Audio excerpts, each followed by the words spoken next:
capacitores. Né? O que o capacitor é? Ele serve para armazenar cargas elétricas. Daí a pergunta é a seguinte: para que eu vou armazenar cargas elétricas no circuito?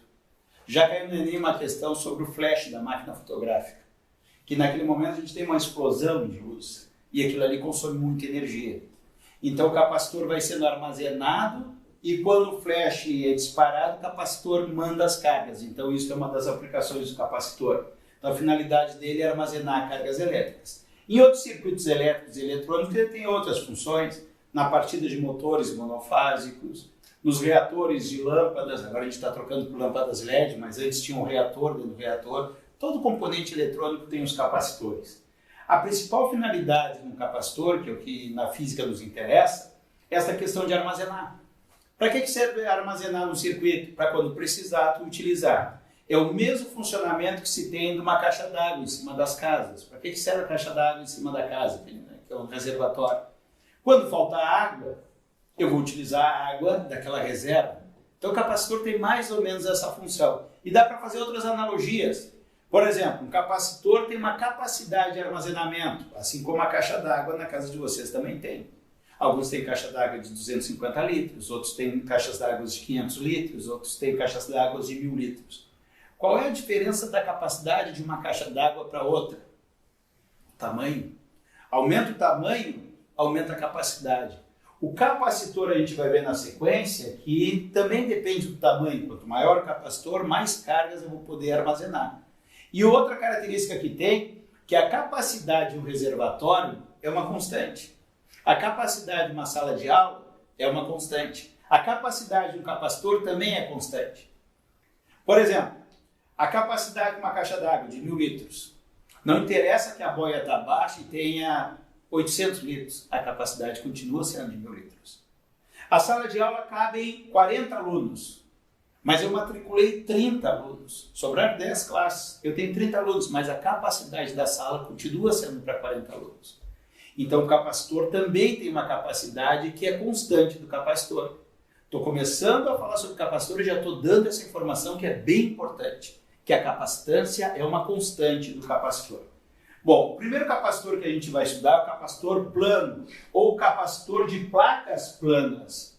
Através dele nós temos a simbologia dos capacitores, que são dois tracinhos paralelos representando o capacitor plano.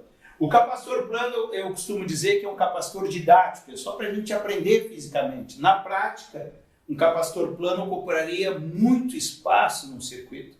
Então os capacitores são cada vez menores.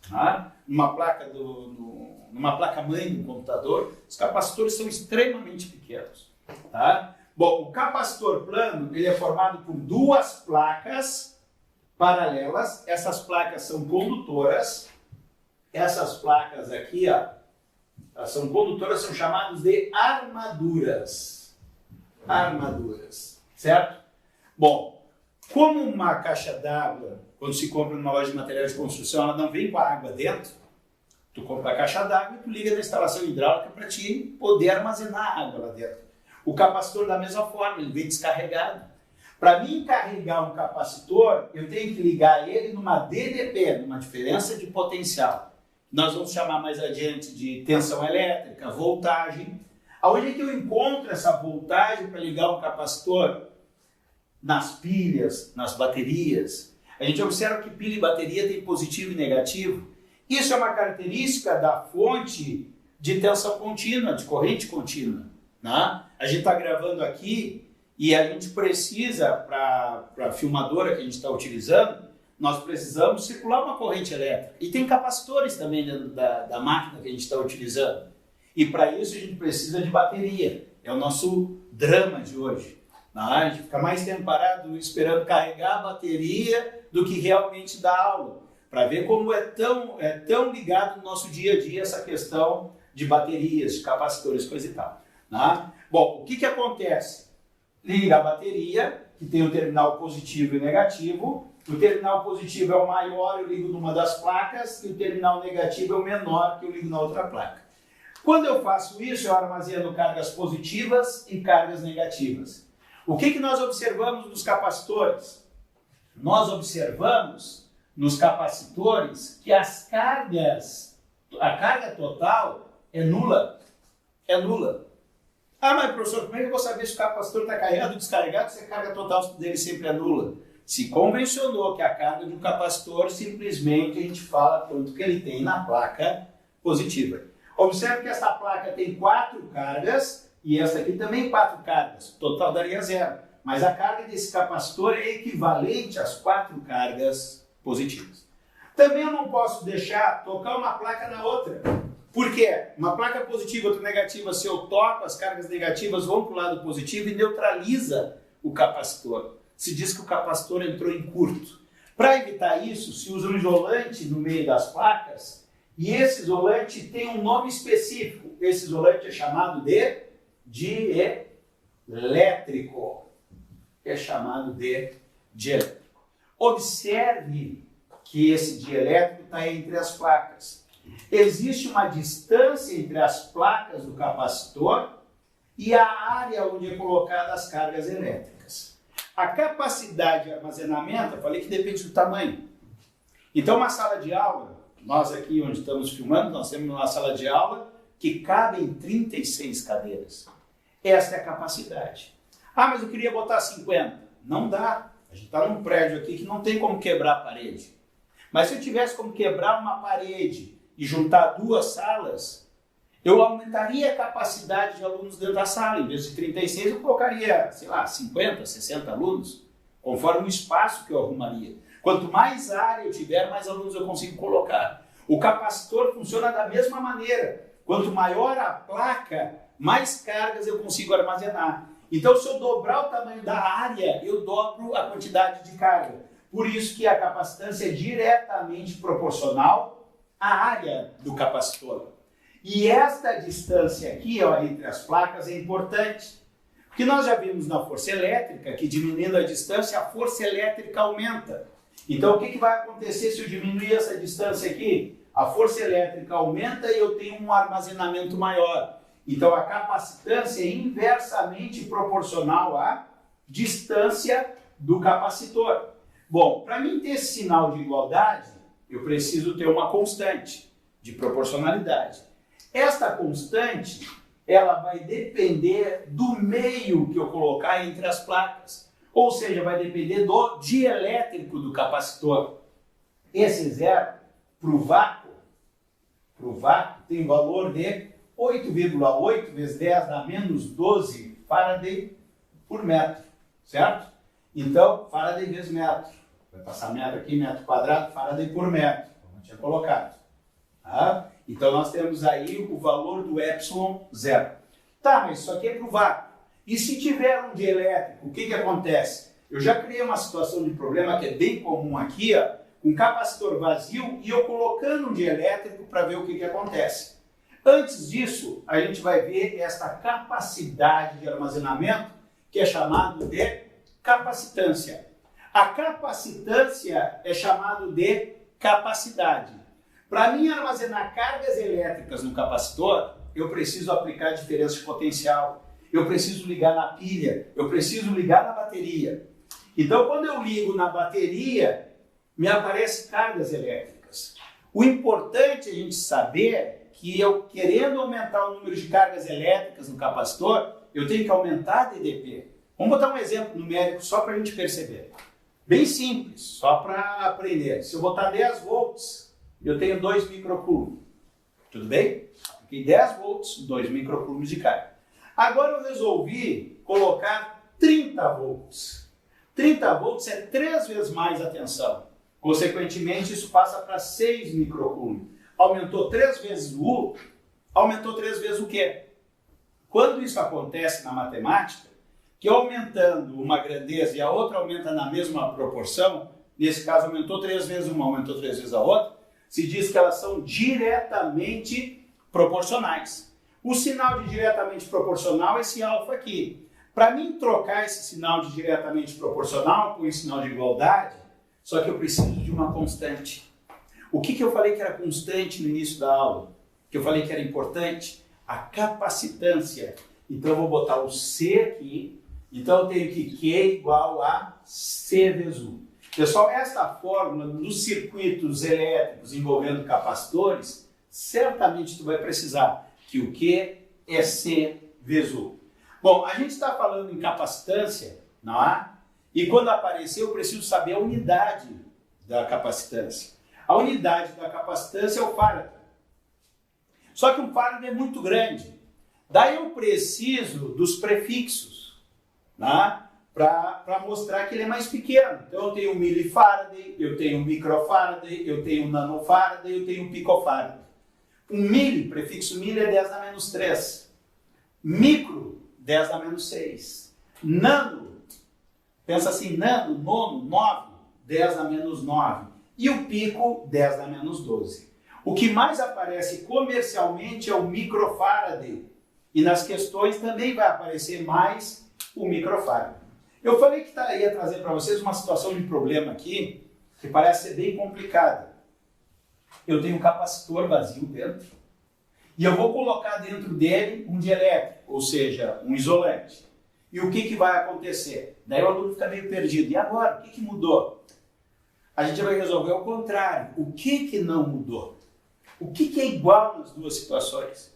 Ah, mas lá é tudo diferente daqui. Pessoal, a carga Q0 é igual à carga Q. Por quê? Porque eu só coloquei um dielétrico dentro do capacitor. Não tem como nascer carga elétrica. Já viram nascer carga elétrica? Não. Morrer carga elétrica? Não. Então o que acontece aqui? Ó? Eu coloquei o dielétrico aqui, as cargas não tem para onde fugir e nem como entrar.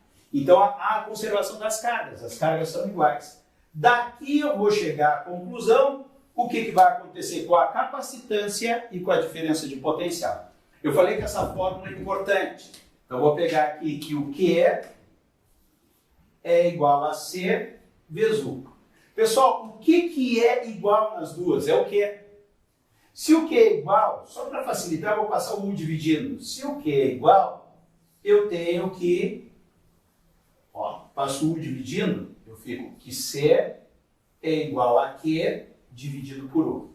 Pessoal, se o Q é igual, eu esqueço N. E eu observo que capacitância e diferença de potencial são grandezas inversamente proporcionais. Pessoal, são grandezas inversamente proporcionais. E agora, o que a gente vai fazer? Aí vem uma informação importante. Qualquer coisa que eu colocar dentro do capacitor melhora a capacitância. A pior situação é quando não tem nada dentro do capacitor. Então eu coloquei o dielétrico, essa capacitância é maior que essa. Então eu vou ter que o C é maior do que o C0, porque o C está com um dielétrico. O C está com um dielétrico, certo? E o U? O U não é inversamente proporcional ao C. Se o C é maior que o zero, o U vai ser inversamente proporcional, ou seja, vai ser menor do que o U zero. Bom, a energia de um capacitor. Bom, aqui é uma parte bem delicada, porque energia é uma coisa difícil de explicar. Energia aparece lá na geografia, energia aparece lá na química, e é bem complicado. Para a física, a energia é a capacidade de realizar um trabalho. E para ter trabalho tem que ter força de deslocamento, que a gente estuda na mecânica. Então tudo que se movimenta, né, vai precisar de energia. Daí nós temos aqui que a energia do capacitor, então seria o que? O trabalho. Daí vocês pensam assim, tá, mas tem que se deslocar, o capacitor não se desloca do circuito, ele está soldado no circuito. Na realidade, quem vai se deslocar são as cargas elétricas. Então a energia é para descarregar o capacitor. E para mim descarregar o capacitor, eu tenho que fazer isso. Ó. Por que eu tenho que fazer isso? Porque as cargas elétricas não vão pular de uma placa para outra. Até mesmo porque elas têm um isolante dentro, elas não vão pular de um lado para o outro. Então eu faço isso aqui, que é o circuito mais curto-circuito. Com isso, as cargas negativas, os negativos que se movimentam, né, as cargas negativas vão procurar a placa positiva. Né? Isso na prática funciona da seguinte maneira: eu tenho um capacitor, ele está carregado. E se eu tocar nele, eu posso levar um choque. Mesmo depois do equipamento estar desligado a tomada. Mas se eu pegar os terminais do capacitor e tocar uma perninha na outra ali, um terminal no outro, tocar um no outro, sai uma faísquinha, ou seja, as cargas negativas passam para a placa positiva e descarregam o capacitor. Bom, trabalho elétrico é Q vezes U. Só que percebam que esse Q vezes U é quando a carga é constante, certo? Quando a carga é constante. Observe, se a carga é diretamente proporcional a DDP, todo gráfico que é diretamente proporcional é uma reta que passa pela origem. Então, observe que a carga está variando conforme eu estou variando a DDP. E quando nós temos variação de uma grandeza, o trabalho é a área. Mas por que eu estou falando de trabalho? Porque energia é o trabalho. Então, o que vai acontecer aqui? A minha energia vai ser a área debaixo do gráfico. A minha energia vai ser isso aqui, ó. Olha só, aqui vai ser a minha energia. Pessoal, que figura geométrica deu debaixo do gráfico? Um triângulo. Um triângulo vai ser o quê? Base vezes altura dividida por 2. A base é U, a altura é Q e eu vou dividir por 2. Esta é a energia do capacitor? É, mas não é que aparece com mais frequência. Nós temos aqui que a energia, no lugar do Q, eu posso colocar o quê? C vezes U. Se eu colocar no lugar do Q C vezes U de novo, fica CU ao quadrado e dividido por 2. Então, a fórmula da energia do capacitor, CU ao quadrado sobre 2. É muito legal usar nesse formato aqui, porque nós estamos acostumados com a energia cinética ser mv ao quadrado sobre 2. A energia potencial elástica ser kx ao quadrado sobre 2. Então, o formato da fórmula fica muito parecida com aquelas energias que nós já estamos acostumados. Agora a gente vai para outro ponto, que no circuito elétrico, já caiu no Enem também, tá? Foi numa segunda aplicação, se eu não me engano. Um astronauta tinha que trocar um capacitor, não tinha que fazer uma associação. Então a associação serve quando eu não tenho o valor certo para fazer uma troca de capacitor. Daí eu tenho que associar para chegar naquele valor e fazer um equivalente. Então nós temos aqui a associação de capacitores. Geralmente o aluno domina a associação de resistores, tá? E eu aconselho meus alunos a estudarem muito a associação de resistores, porque é o que mais cai, tá? Essa questão do Enem caiu uma vez só capacitores, se eu não me engano, tá? Uma vez só. Então, assim, a associação de resistores cai em todas as provas e mais de uma vez nos circuitos elétricos. Então, a associação de resistores tem que saber bastante. Por que eu falar em associação de resistores, eu tenho que explicar para vocês hoje a associação de capacitores? Porque as fórmulas são muito parecidas. Só que tem uma pegadinha. As fórmulas são invertidas em relação aos resistores. Isso se torna extremamente perigoso para o aluno. Então, olha só, associação de capacitores. Eu posso associar eles em série ou em paralelo. Em série eu vou ter uma sequência, C1, C2, C3. Esta sequência aqui. A característica da associação em série dos capacitores é que a carga é a mesma. Então, quando eu aplicar a diferença de potencial U, o que é a diferença de potencial? É a pilha, a bateria. Quando eu aplicar essa diferença de potencial, todos vão ficar com a mesma carga. Esta diferença de potencial vai dividir entre os elementos.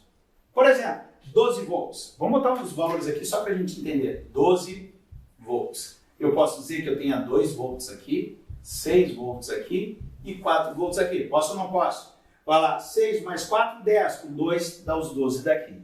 Então a DDP foi dividida, foi distribuída entre os elementos que são os capacitores. Eu posso dizer que a diferença de potencial total na associação em série é a soma da diferença de potencial de cada capacitor.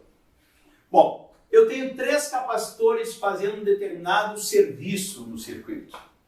De repente, eu preciso trocar eles por um único, que faça a mesma coisa que esses 3. Como é que eu vou chamar esse único? Equivalente. Ele equivale aos 3 trabalhando juntos. Então nós temos aqui o C equivalente. Como é que vai ser o capacitor equivalente? Ele vai ter tudo que os outros têm. Qual é a carga que ele vai ter? Todos têm Q. Ele tem Q também. Todos têm a diferença de potencial total. Ele também vai ter. No nosso exemplo aqui é 12 volts, tá? Só como exemplo. 12 volts. Então, esse é o equivalente. Como que eu acho o equivalente? Pessoal, o inverso do capacitor equivalente é igual à soma dos inversos dos seus capacitores. No meu exemplo, tem 3 capacitores. O inverso do C equivalente é igual a 1 sobre C1 mais 1 sobre C2 mais 1 sobre C3. Eu aplicando essa fórmula aqui, o que vai acontecer? Os alunos vão ter MMC para fazer, né? Cálculo chato com frações. Então nós temos uma forma simplificada que aparece muito 2, apenas 2. Quando for apenas 2, o meu capacitor equivalente basta eu multiplicar os 2 e dividir pela soma dos 2. Vamos ver um exemplo aqui, ó. Um capacitor é 3 microfarad e outro 6 microfarad. Eu poderia aplicar aqui, ó, 1 sobre C equivalente, 1 sobre 3 mais 1 sobre 6. Tem que fazer MMC, soma de frações. Então, para evitar isso, basta multiplicar os 2, C equivalente 3 vezes 6, e dividir pela soma dos 2, 3 mais 6. 6 vezes 3 dá 18, 6 mais 3 dá 9. Quanto vale o C equivalente? Olha que cálculo rápido. 18 dividido por 9, 2 microfarad. Certo? Agora, se eu tiver vários iguais em série, também é uma barbada. Nesse caso, eu tenho 3. Qual seria o meu C equivalente? C dividido por 3 iguais. Ah, mas se tivesse 5? C dividido por 5. Esse N aqui, ó, é o número de capacitores iguais no circuito. Iguais em série, lógico, né? Então, por exemplo, se eu tivesse aqui um capacitor de 15, não vamos botar nem unidade, outro de 15 e outro de 15, o meu C equivalente seria quanto? 15 dividido por 3 repetidos, 5 microfarad. Faria o cálculo dessa maneira. Já o paralelo é bem mais simples. A associação em paralelo, a DDP é a mesma, U. Então, os capacitores vão estar associados entre 2 pontos, que eu vou chamar de A e B. Apliquei a diferença de potencial, todos têm a mesma diferença de potencial. No circuito em série, a gente vai estudar isso com maiores detalhes. Tá? Então, o que vai acontecer aqui? Q1, Q2 e Q3. Cada capacitor vai ter a sua carga, se tiver capacitâncias diferentes. Bom, a carga total do circuito, no paralelo, vai ser a soma das cargas de cada capacitor. Eu trocando essa associação por um equivalente, esse equivalente tem que fazer o serviço de todos. Como que ele vai fazer o serviço de todos? Ele vai ter tudo que os outros têm. Qual é a carga que os outros têm? Ah, o 1 tem Q1, o 2 Q2 e o 3 Q3. Então vai ter a carga de todos. Vai ter o Q total. Pessoal, quanto vale o Q total? É Q1 mais Q2 mais Q3. O Q total é a soma das cargas de cada um dos capacitores que estão em paralelo. E o C equivalente, que é uma barbada. Quando o capacitor está em paralelo, esse aqui é de 2 microfarad, esse de 5 microfarad e esse de 8 microfarad. Pessoal, esse aqui vai ser de quanto? Basta, para fazer o equivalente em paralelo, somar os capacitores que estão em paralelo. 8 mais 2 daqui de cima dá 10, mais 5, 15 microfarad. Então aí nós temos a aula sobre capacitores.